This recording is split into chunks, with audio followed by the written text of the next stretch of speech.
Kondisi wilayah Indonesia mencakup yang pertama daratan. Daratan mencakup pegunungan, dataran tinggi, dataran rendah, dan lembah. Yang kedua perairan. Perairan mencakup laut, selat, teluk, dan danau. Berikut adalah penjelasannya. Yang pertama daratan. Daratan merupakan bagian dari permukaan bumi yang enggak digenangi air dan berbentuk padat. Wilayah daratan pun enggak selalu rata, tetapi juga terdapat pegunungan, dataran tinggi, dataran rendah, dan lembah. Pegunungan. Pegunungan merupakan sebuah dataran yang menjulang lebih tinggi dari sekelilingnya, yang berketinggian antara 800 hingga 1000 meter di atas permukaan laut. Pegunungan sendiri merupakan rangkaian dari beberapa gunung. Contoh-contoh pegunungan di Indonesia antara lain adalah Pegunungan Bukit Barisan yang membentang dari utara ke selatan Pulau Sumatera dan Pegunungan Kapur Utara yang membentang di pesisir utara Pulau Jawa, tepatnya di wilayah Jawa Tengah dan Jawa Timur. Berikut adalah contoh pegunungan di Bukit Barisan yang membentang dari utara ke selatan Pulau Sumatera. Dataran tinggi. Dataran tinggi adalah dataran luas yang letaknya di daerah pegunungan yang terbentuk karena hasil erosi dan sedimentasi yang terjadi selama ratusan tahun lamanya. Contoh dataran tinggi di Indonesia adalah dataran tinggi Atlas di Aceh dan dataran tinggi Barul di Sulawesi Tengah. Berikut adalah contoh dari dataran tinggi.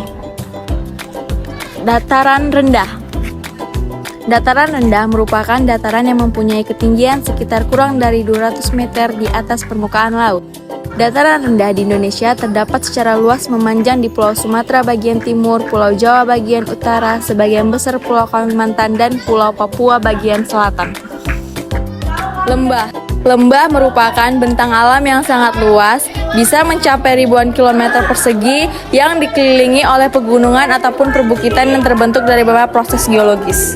Salah satu lembah dengan pemandangan yang luar biasa di Indonesia antara lain adalah Lembah Sianok di Sumatera Barat. Perairan.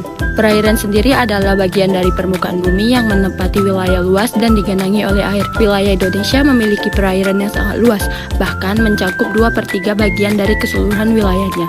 Wilayah perairan tidak berbatasan pada laut saja, melainkan juga meliputi selat, teluk, sungai, dan danau. Laut. Laut merupakan kumpulan air asin yang berada di dalam sebuah area cangkungan yang amat besar. Laut akan menghubungkan antar pulau satu dengan pulau yang lain. Bila dibandingkan dengan samudra, ukuran laut akan lebih kecil.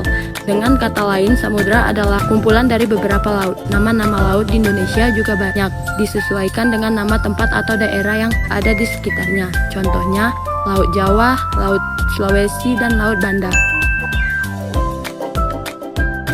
Selat. Selat merupakan bagian dari laut. Selat begitu mudah ditemukan di Indonesia karena hampir setiap pulau di Indonesia dipisahkan oleh selat, baik selat besar maupun yang kecil. Dengan kata lain, selat adalah laut sempit yang terletak di antara dua pulau dan menghubungkan kedua pulau tersebut. Teluk. Teluk merupakan wilayah perairan yang menjorok ke daratan dan dibatasi oleh daratan pada ketiga sisinya. Di Indonesia ada begitu banyak teluk yang biasanya dimanfaatkan sebagai lokasi wisata, seperti Labuan Bajo atau dijadikan tempat berlabuhnya kapal-kapal nelayan seperti Teluk Jakarta. Danau. Danau adalah suatu daratan cekung yang digenangi oleh air yang sangat banyak. Air yang menggenangi danau tersebut bisa berasal dari mana saja, mulai dari mata air tanah, air sungai, hingga air hujan. Danau-danau besar di Indonesia adalah Danau Toba di Sumatera Utara dan Danau Ranau di Sumatera Selatan.